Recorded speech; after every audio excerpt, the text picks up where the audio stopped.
স্বাগতম about world YouTube চ্যানেলে। গাজার সাম্প্রতিক পরিস্থিতি 6 এপ্রিল 2025। ইসরায়েলের অভিযান ও বোমা হামলা। গাজা উপত্যকার খান ইউনিস ও গাজা সিটির সুজাইয়া এলাকায় ইসরায়েলি বাহিনী আজ আবারও ভয়াবহ হামলা চালিয়েছে। সুজাইয়াতে স্থল অভিযানে সেনারা প্রবেশ করে একাধিক বাড়ি, রাস্তাঘাট ও অবকাঠামো গুঁড়িয়ে দেয়। খান ইউনিসে আজ সকালে বিমান হামলায় একই পরিবারের 10 জন নিহত হয়েছেন, যাদের মধ্যে 6 জনই শিশু। হামাস ও ইসলামিক জিহাদের যোদ্ধারা পাল্টা মর্টার ও রকেট ছুড়ছে দক্ষিণ ইসরায়েলের দিকে, যদিও ইসরায়েল দাবি করছে তাদের আয়রন ডোম প্রতিরক্ষা ব্যবস্থা অধিকাংশ রকেট প্রতিহত করতে পেরেছে। মানবিক বিপর্যয় ও মৃত্যু সংখ্যা। আজকের দিনেই গাজায় কমপক্ষে 24 জন নিহত হয়েছেন।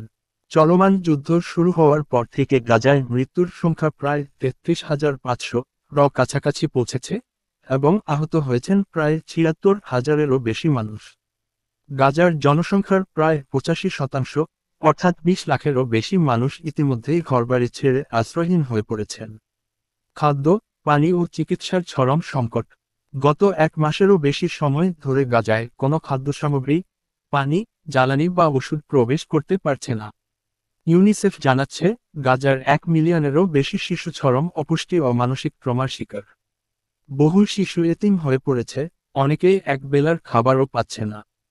হাসপাতালগুলোর অধিকাংশই বিদ্যুৎ, অক্সিজেন ও ওষুধের অভাবে বন্ধ হয়ে গেছে। আহত ব্যক্তিদের চিকিৎসা না পেয়ে মৃত্যু হচ্ছে ধীরে ধীরে। আন্তর্জাতিক রাজনীতি ও কূটনৈতিক উদ্যোগ। আজ ইসরায়েলের প্রধানমন্ত্রী বেঞ্জামিন নেতানিয়াহু ওয়াশিংটনে যুক্তরাষ্ট্রের প্রেসিডেন্ট ডোনাল্ড ট্রাম্পের সঙ্গে সাক্ষাৎ করতে গেছেন। এই বৈঠকে গাজার সাম্প্রতিক অবস্থা, বাণিজ্য সম্পর্ক এবং ভবিষ্যৎ নিরাপত্তা ব্যবস্থার পরিকল্পনা নিয়ে আলোচনা হবে। এদিকে ফ্রান্সের প্রেসিডেন্ট ইমানুয়েল ম্যাক্রো কায়রোতে একটি উচ্চ পর্যায়ের আন্তর্জাতিক সম্মেলনের ঘোষণা দিয়েছেন, যাতে গাজায় যুদ্ধবিরতি, মানবিক সহায়তা এবং শান্তি প্রতিষ্ঠার লক্ষ্যে মিশর, জর্ডান এবং ইউরোপীয় ইউনিয়নের প্রতিনিধিরা অংশ নেবেন। বিশ্ব ফিলিস্তিনি শিশু দিবস ও গাজার বাস্তবতা। আজ বিশ্ব ফিলিস্তিনি শিশু দিবস, কিন্তু গাজার শিশুরা আজ স্কুলবিহীন, খাদ্যহীন ও পরিবারহীন অবস্থায়। তারা আতঙ্ক, যুদ্ধের শব্দ, বোমার ধ্বংসস্তূপ আর আপনজন হারানোর যন্ত্রণার মধ্যে দিয়ে বেঁচে আছে। জাতিসংঘের একাধিক সংস্থা জানাচ্ছে, 2025 সালের সবচেয়ে ভয়াবহ মানবিক সংকট এখন গাজা উপত্যকার শিশুদের ঘিরেই। প্রতিবাদ ও বৈশ্বিক প্রতিক্রিয়া। মরক্কোর রাজধানী রাবাতে হাজার হাজার মানুষ মার্কিন প্রেসিডেন্ট ও ইসরায়েলের আগ্রাসনের বিরুদ্ধে বিক্ষোভ করেছে।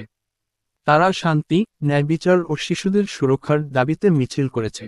অস্ট্রেলিয়ার পররাষ্ট্রমন্ত্রী গাজায় 15 জন প্যালেস্তিনি মেডিককে হত্যার ঘটনার স্বাধীন তদন্ত চেয়েছেন এবং এটিকে সম্ভাব্য যুদ্ধাপরাধ হিসেবে বিবেচনার দাবি জানিয়েছেন। সবশেষে, গাজা আজ মৃত্যুপুরী। একদিকে ইসরায়েলের সামরিক আগ্রাসন, অন্যদিকে আন্তর্জাতিক রাজনীতির নির্লিপ্ততা। এই দুইয়ের মাঝে পড়ে শিশু, নারী, অসহায় নাগরিকেরা মানবেতর জীবন কাটাচ্ছে। যতদিন না যুদ্ধ থামে, ততদিন গাজার মানচিত্র থেকে কেবল ঘরবাড়ি নয়, ধীরে ধীরে হারিয়ে যাবে প্রজন্মের পর প্রজন্ম। ধন্যবাদ সাথে থাকার জন্য। সাবস্ক্রাইবও করতে ভুলবেন